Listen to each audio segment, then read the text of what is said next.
It has been the summer of Deadpool, where we have seen everything from spectacular drone shows above the San Diego Comic-Con, to borderline creepy cosplay, to world premieres of upcoming action figures from the smash hit movie Deadpool and Wolverine. And while those toys are cool, if you've seen the movie, you know there are a ton more action figures that we need. So, spoiler alert, we're going to go through all the best cameos from Deadpool and Wolverine in action figure form.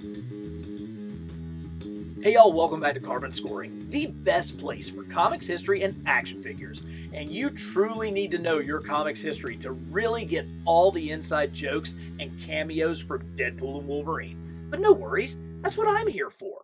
So if you haven't seen the movie, go watch one of my other videos. Otherwise, strap in, because this is going to be a wild ride.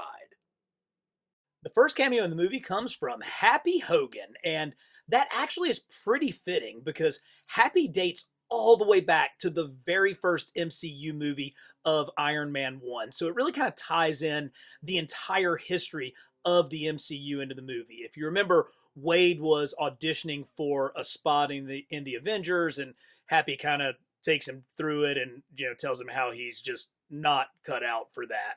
But this figure came from the 2-pack that came out around in, I think, 2022 that also had the Mark 21 Iron Man from the Iron Man 3 movie. And it fills a great spot in your collection for the kind of bigger guy in a suit. I actually bought 2 of these because I used like an extra head from, I think, Chameleon that was like Hammerhead's head to make like a Hammerhead custom figure. And of course, as soon as I bought it, they decided to release an actual Hammerhead. So now I've just got an extra kind of semi-fat guy in a suit, which is okay. That definitely, fills in a need in the collection. But Happy is a great touch from all the way back to the beginnings of the MCU. Next, we end up with a depressed Wade at his birthday party, surrounded by the vast majority of the cast from Deadpool 2. Now, we have gotten a couple of these previously in action figure form. This Colossus dates all the way back to the X3 movie and the early days of Hasbro on the Marvel Legends line. It's actually not a bad figure, particularly considering the time frame that it came from, but thankfully we have already had a brand new Colossus figure announced and premiered at San Diego Comic-Con. Now, this Negasonic Teenage Warhead is just about a perfect figure. I mean, the likeness is absolutely spot on. You capture the attitude.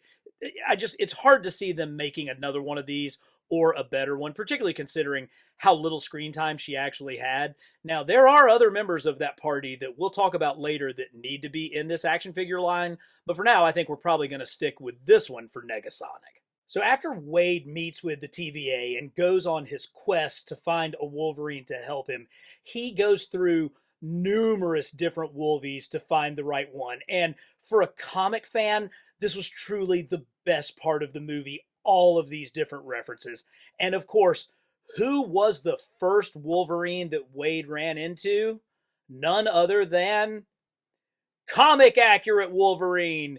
Yes, it was a short Wolverine, and I loved how they totally spoofed on this and gave us like a super giant headed short Wolverine. Listen, I'm 5'6", 5'7" on a good day, so the fact that Wolverine is one of the most popular characters in all of Marvel history and as a short guy, that's something that matters to me. And I remember the controversy when they cast the 6'2" Hugh Jackman in this role, but they've always kind of filmed him sort of bent over, and his frame allows it that it's never really been an issue. Wolverine's certainly not 5'3" like he is in comics, but he doesn't come across as like lanky, slim Summers. So they've done a good job of kind of keeping the faith of that, but going just all out and giving a short Wolverine, absolutely priceless.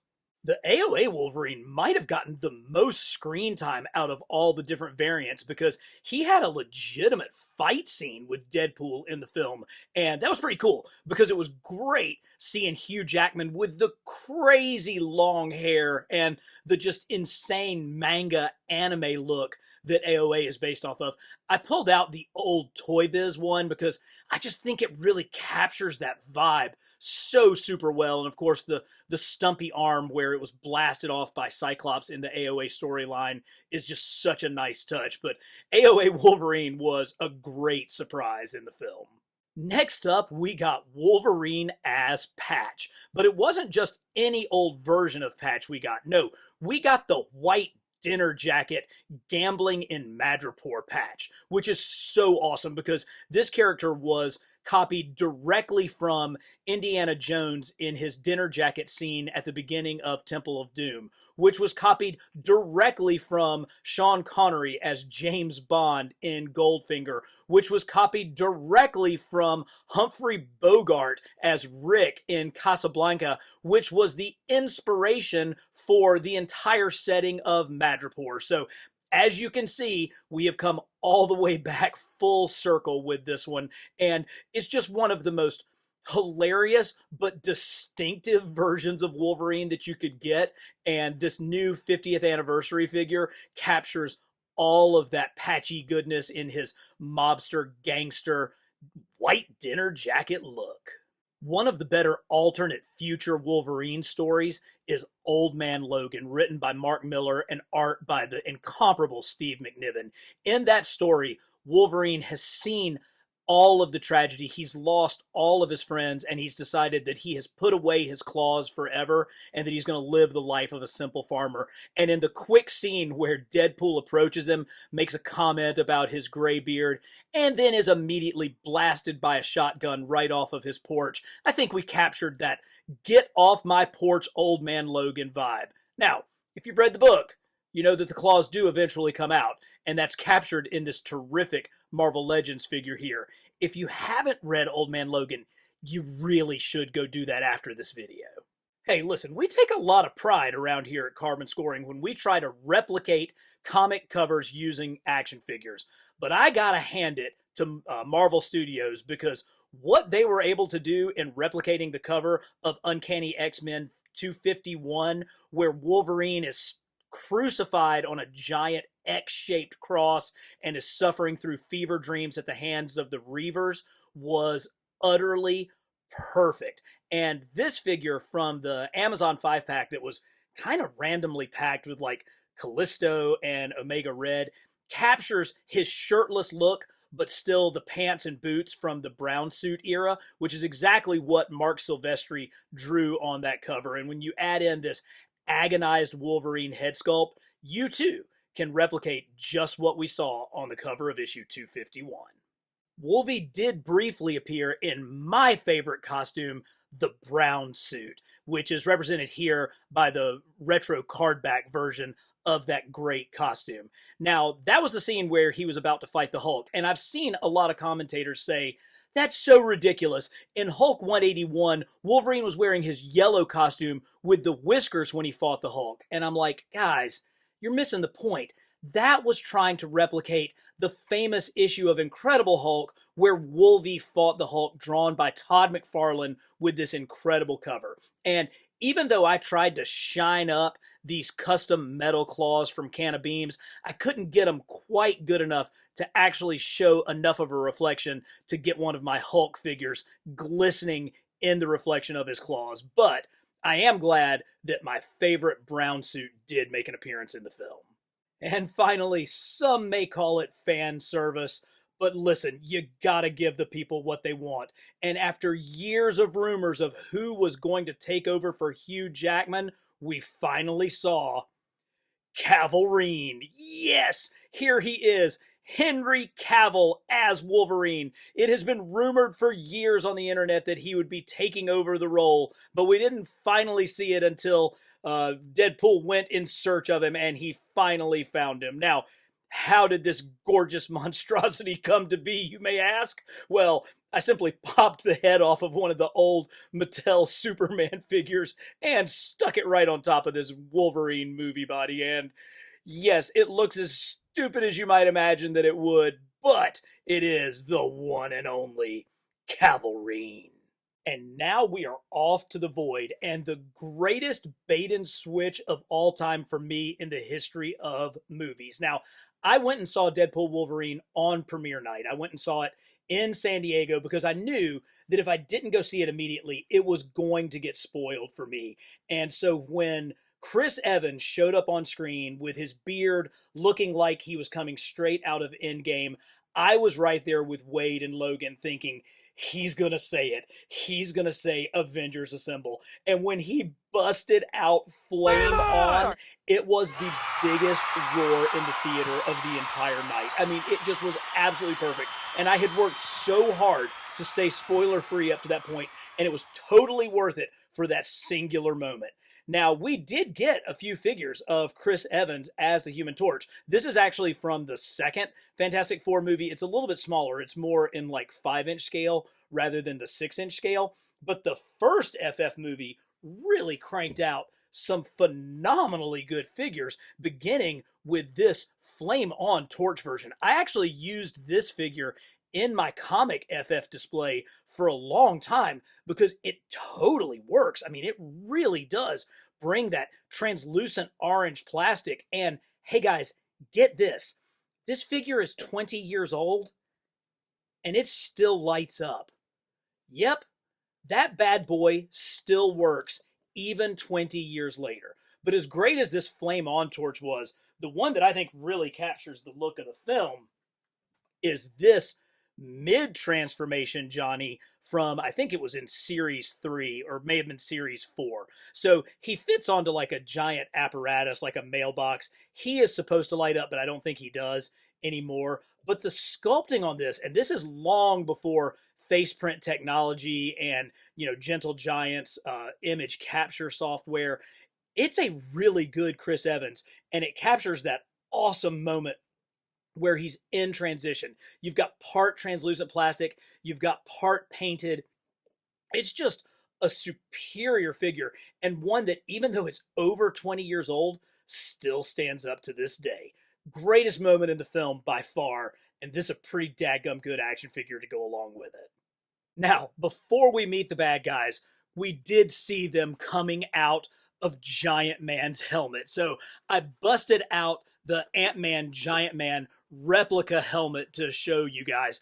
This thing is actually pretty cool. The Marvel Legends replica line does a pretty good job. I know I have the Spider-Man one, I have the Iron Man one, obviously I have this Giant Man one, but I also just wanted to use this as an excuse to show you the newest one that I picked up, which is Magneto's helmet from X-Men 97. This thing is so cool and so comic accurate. Just a really, really choice piece. So if you're into these kind of prop replicas, these are not that expensive considering, and I say go grab it. Okay, so once we get into Cassandra Nova's fortress, we see a bunch of bad guys from across all of the X-Men and the Fox movies. Guys like Azrael, Pyro, and for real, is it that like Where's Waldo dude from The Punisher? Crazy stuff. But three figures that we did see, three characters that we did see that actually had figures were Juggernaut, Toad, and Sabretooth. So let's look at Sabretooth first. This is actually a really cool action figure from the first X-Men line. You know, it doesn't quite have the level of Marvel Legends articulation. I think probably because Marvel Legends didn't exist at that point. But look at the frosting on his hair and those crazy teeth. That's actually pretty good. Plus, he's a big boy. Like, this thing is really nicely in scale. Another big guy, although one that did take place in the Marvel Legends line, but at a time when Marvel Legends was still trying to find their way, is this Juggernaut figure. Now, it's got a removable helmet, which is pretty cool because you get that sculpted head of, is it Vinnie Jones? Is that the name of the actor? I don't think he reprised his role. I think they brought somebody else in to play S&M Juggernaut, but we did get to see him all over again. And finally, again from the first X-Men movie, Ray Park as Toad, Darth Maul himself playing one of the bad guys.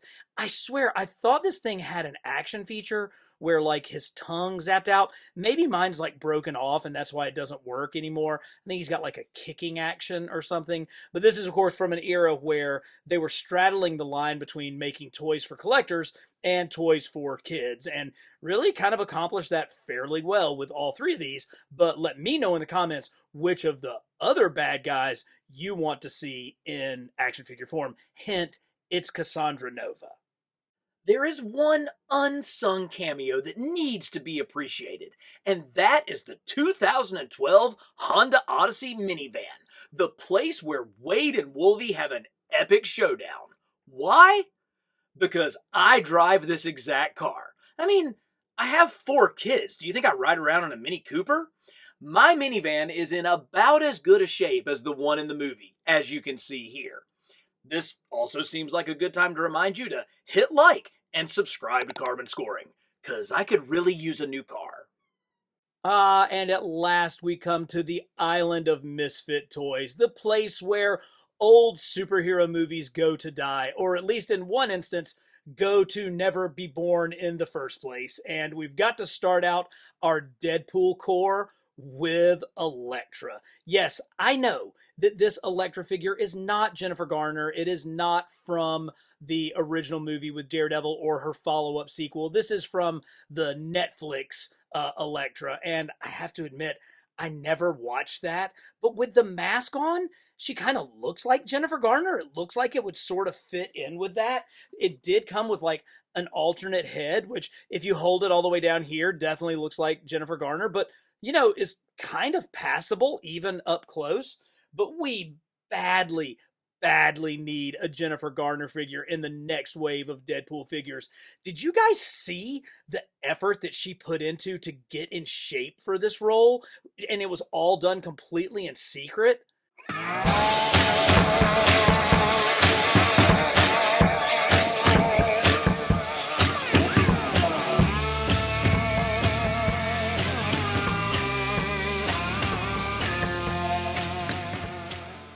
I mean, I have to admit, it probably was worth it just so she could get that one shot in on her ex-husband, Ben Affleck, who played Daredevil. That was a pretty sweet line. But even so, Elektra was an absolute highlight in the opening of an unbelievable sequence of cameos in this movie. Next up is Laura, or X-23, Wolverine's clone slash daughter. And again, these are not movie figures. These were her first 2 Marvel Legends figures, and they're actually variants of each other. It's hard to know which one was the original and which one was the variant, but they had 2 distinctly different head sculpts. This head sculpt does look more like most of her comic appearances and certainly is more resembling the actress who played X-23. This one is very specific to the artwork of Billy Tan. I like it. It has almost kind of an Asian vibe to it. They're both pretty cool, and these Toy Biz figures have something that none of the more recent Hasbro figures have, and those are retractable spikes at her toes. I just think that is such a cool feature. You know, she has the 2 claws up front, but then the retractable claws that come out of her toes. So for her first figures, they're on terrible frames, terrible bodies,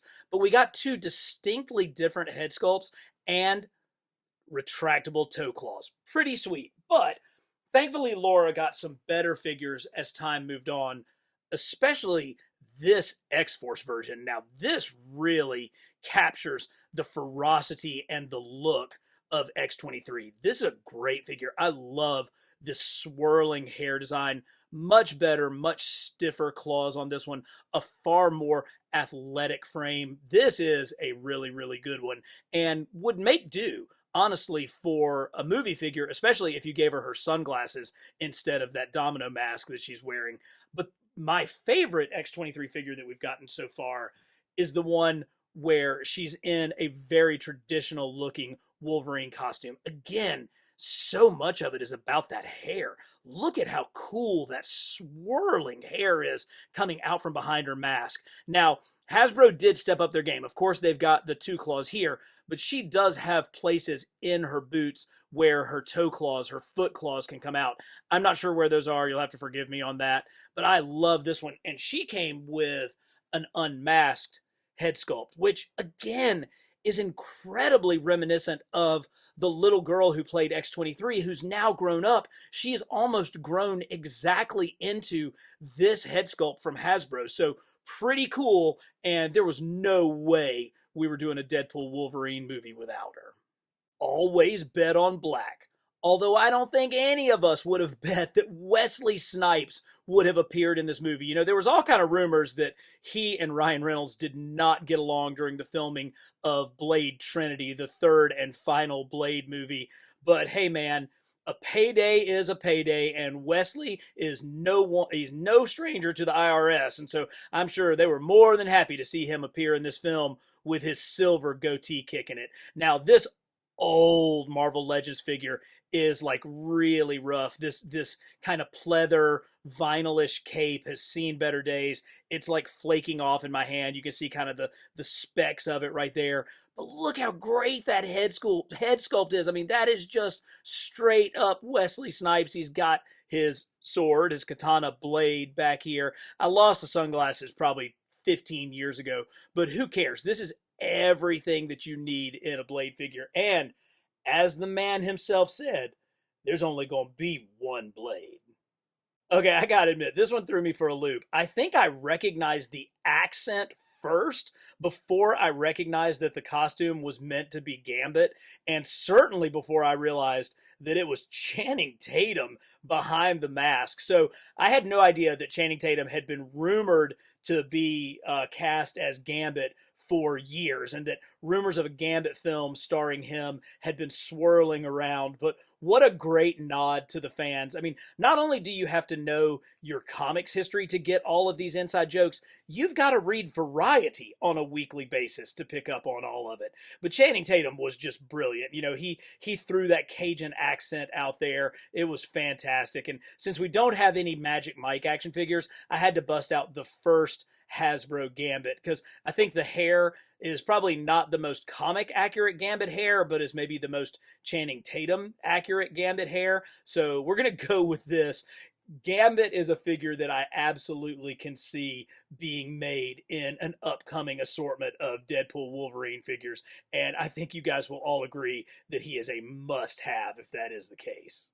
The Battle of the Deadpools was full of a ton of different sneaky hidden cameos, from Ryan Reynolds' children being in there, to Matthew McConaughey voicing Cowboy Deadpool, to, of course, Lady Deadpool, the leader of the other Deadpool army. Now, I think she spoke in the film. She never took off her mask, but in the end credits, it was credited as being, that's right, Blake Lively, Ryan Reynolds' real-life spouse. His wife is who was credited as playing Lady Deadpool. Now, I'm not 100% sure if that was her in the suit or if she just lent her voice to the character, but we absolutely have to count her as being one of the great cameos in the movie.